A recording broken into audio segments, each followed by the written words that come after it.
Hi everybody, today we're cooking a whole pig. And if you've got a lot of people coming over for a party, this is a great solution. When you get your pig from the butcher, there is still some trim work that needs to be done. We're going to take out the tongue, cut out a lot of the membranes from the inside, and just make sure everything is in the shape we want it to be for when we start cooking. That's some really thin belly there. We're not going to get much out of that, so we're just going to get out of the way so the smoke can enter our cavity better.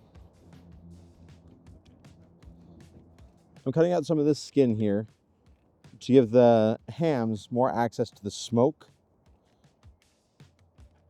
There's going to be plenty of skin on this thing. We don't need to worry about that. But we're going to take off the skin here and as much of the membrane as we can. Now, we're going to be cooking this this pig running style, which means it's going to be upright on all fours in the smoker. Another way to do it is to cut it even more and lay it out flat and cook it butterfly style. That's usually done over like a cinder block pit and things like that. We wanted to show you that you can do it in a large backyard smoker, and the running style is better for that. You're not going to get quite as much smoke penetration this way and not quite as much bark, but it's going to be a beautiful presentation and it's going to still be a really great pig. The hams we want about 180 degrees Fahrenheit and the shoulders 195 for this. Now the loins ideally would be cooked to 140 degrees, but as part of the presentation, they're going to be in here whole. They're going to get a little more cooked than that. But once the whole thing is shredded off and put together, they're still going to be really good. And they're a small portion of this whole pig. So it's a small price to pay. Obviously this whole pig still has its skin on. And that's great, but skin has really two biological functions: to keep things in and to keep things out. So seasoning the outside of the pig isn't going to do a lot of good for flavoring the meat.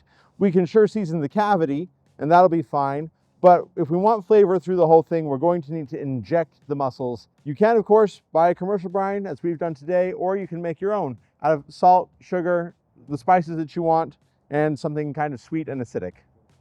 There's a lot of meat here. It's going to take a lot of brine.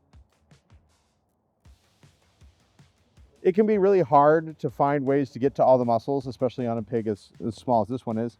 So you have to kind of find unique ways to get to all the muscles. We've injected, we've trimmed, we're going to season it up, and then we're going to put it on to cook.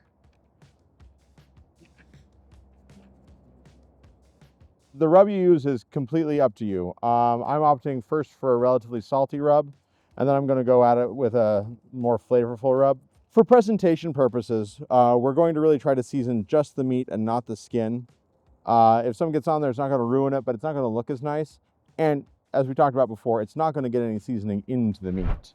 We've got our pig in the smoker. We're going to probe its shoulder and its ham, set our temperatures for 195 and 180 degrees. Then we're going to oil it up, close the lid, and let it smoke all night.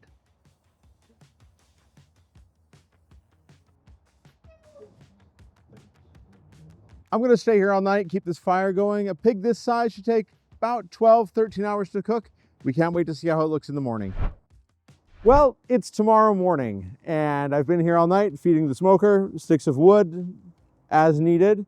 We've kept an eye on the pit temp using RFX Gateway and the included air probe that comes with it, so we could see when the temperature would turn and start to go down, throw another stick on the fire to warm it back up. And we've been watching the temperatures with the RFX MEAT probes that we put in there, and our pig is ready to go.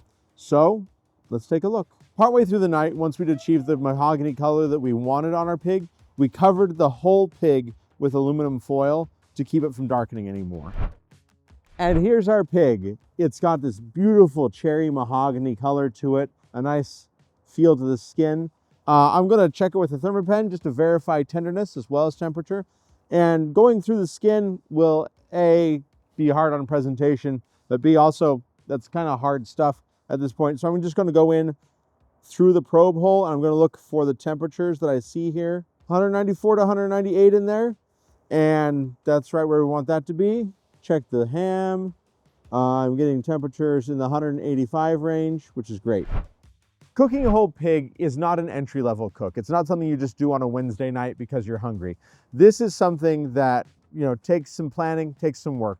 RFX, though, makes it easy to do this, and then you can feed a whole lot of people with this pig. Until next time, thanks for watching. I'm going to cut this up and go feed it to a whole bunch of thermal workers. Happy cooking.